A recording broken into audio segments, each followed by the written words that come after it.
Yo, what's up, Gear Nerds? It's your buddy Dustin from Blue Collar Gear Review, coming at you today with something real cool. Lots of talk these days about fly rigs and pedal rigs and kind of portability, massive sound in a small footprint. You got your guys who are loving the Helix stuff and the Kemper stuff. I have completed, as of yesterday, this is end of 2023, just after Christmas, bought a few things for myself as Christmas presents to complete a pedal rig myself. Just sort of a disclaimer, I had a lot of these pedals already from different rigs. I had a few pieces that were given to me by some friends. Now I'll do a kind of a close-up look, and just at first glance, I know that this looks to be large maybe in the frame. The pedal board itself is the Diodario Expand board, which can get pretty wide. The current setup is almost the exact width as the top of the 412 cabinet beside me. Not going to go into each individual pedal and what they do. Some of them are self-explanatory. What I really want to kind of capture today, you may have seen in a previous video, the LY Rock clone of the KSR series, or Ceres, or however you say that pedal, as a clone in a preamp using a power amp. I did get my own Duncan Power Stage, which I showed off in a different video, because I like the ability to kind of power a pedal and run a cab in a small kind of compact backpack style thing. Pedal board's a little too big to throw in a backpack as it sits presently, but it will fit in the front seat of a vehicle, or it will fit in the back seat of your car or whatever. And if you need to kind of snatch and grab pretty quickly, it's not so cumbersome as it would be loading up amps and heads and stuff like that if you needed to grab it on the fly. I could be very, very happy, and I've kind of played this rig a bit. I could be very happy with this pedal board in a 212 cabinet, or a pair of 212 cabinets if I had to play a really small, tight venue, which is more common than not.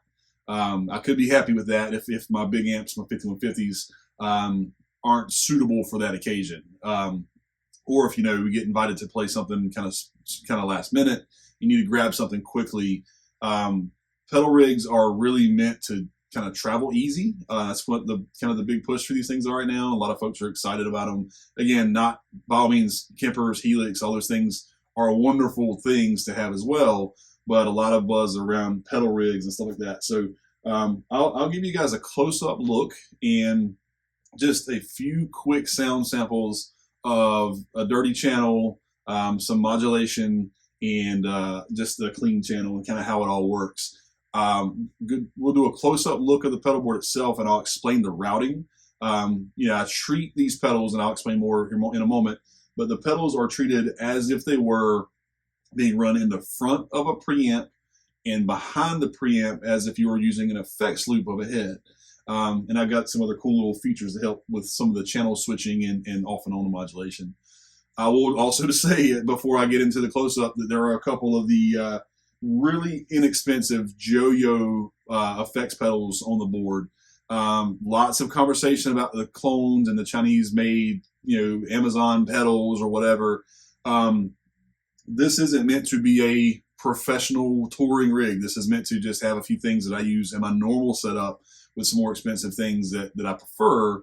But this is meant to be just, again, a snatch and grab rig that has some similar things that I use in my normal kind of array of things that I perform with. So that being said, the Joyo stuff, it's not a Joyo demo, but the pedals do work. They do the job of what I'm trying to achieve with them in a sort of a close fashion, if you will.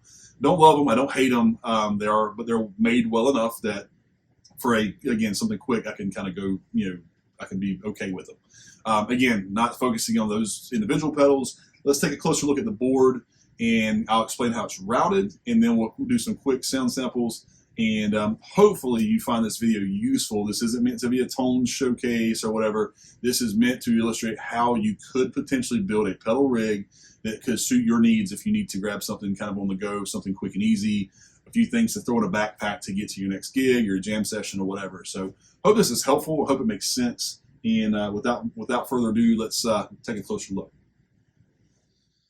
What's up, Gear Nerds? just so you guys are aware, this is like take 3 of me trying to walk through this explanation, where it makes sense, where I'm happy, where I think it makes sense to those of you who watch these videos.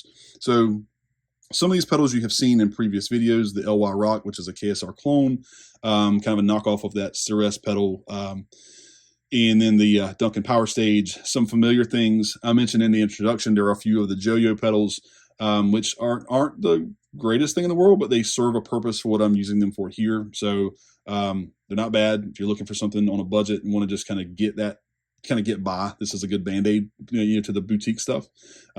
Aside from that, signal chain tuner, one of 2 overdrive pedals that are kind of voiced for different things into the preamp of the rig. So this pedal right now is acting as if you're turning your knobs on the front of the face of your amplifier. The immediate next pedal is the Iron Curtain Noise Gate, which is almost the same. It should be the same concept as introducing a noise gate in the power section of your rig. So if you run an ISP in your effects loop for your Noise Gate 5150s or whatever, similar concept, having the pedal after the preamp. And I think it does a pretty good job. Into this chain, there's a secret sauce or a special unit that I'm using that's controlled by the switch daughter. It's a loopy. It's a box that has additional pedal loops in it. So if you want to introduce pedals into a chain and then off and on them with buttons here versus having to tap dance, that's what that box is designed to do. So this row of pedals runs directly through the loop box and to the input of the power, the input of the power stage. That then goes to the cab and runs the cab. These 5 pedals are introduced in the chain in the loopy, which is under the board, essentially in the effects loop or after the preamp of your rig. The loopy in this switch is not necessary per se. It does allow me the ability to have a bunch of pedals on at one time and control them in my signal path with just 1 or 2 buttons versus having to tap dance to the rig. Again, that's just an extra feature that I added to this rig for convenience. You could certainly build all this without that. Again, so just recapping, here's your front signal path up into your preamp, then the noise gate, and everything else is introduced in the effects loop of your amplifier, using air quotes there. Hope it makes sense. If you have questions, please leave a comment, please leave me a message. Happy to talk through it and explain it. I enjoy talking about gear, and this is my take on a pedal rig. So let's get some quick sounds just to see how it performs, how it sounds. We're going to do a clean with, let's say a clean with a chorus. Then we're going to do a dirty with a delay for some lead there.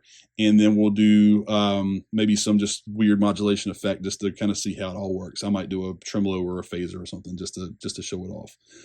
Again, not necessarily a tone demo in this particular conversation, but how this rig can perform if you needed something. Again, for reference, this is a 412 Frankenstein cabinet. This pedal board sits just shy of the edge of both sides of the cab. So to give you an idea of your footprint. Thanks for watching. Let's get some sounds and then we'll do some conclusions.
All right, guys, there you have it. I hope this video was helpful to just sort of illustrate how you can achieve big sound with a potential small footprint. There are other self-contained pedals. Again, the head rushes and the helixes and Kemper 4 pedals and all will do very much the same thing, and arguably better or worse depending upon if you're a modeler guy versus an analog guy or whatever, guy or girl, I guess. But anyway, the point being is I hope that this makes sense in how to set up the rig similar to how it would be in a live application if you're using a head with an effects loop or things of that nature, and how to kind of power it all. Hopefully, again, you take something away from this. Hopefully, if you're on the fence about making some type of decision of building this type of rig, it helps you make a decision one way or the other. Again, combination of nicer pedals versus less nice pedals. The job still gets done if you're trying to achieve that. So, as always, I thank you for watching. If you have questions or comments about any of the specific gear, shoot me a message. I'm happy to respond to you guys. A lot of good conversation in the comments, thus far. So, welcome your feedback and your thoughts. Happy to dive further into something. But as always, thank you for watching. I hope it's helpful, and we'll see you on the next one.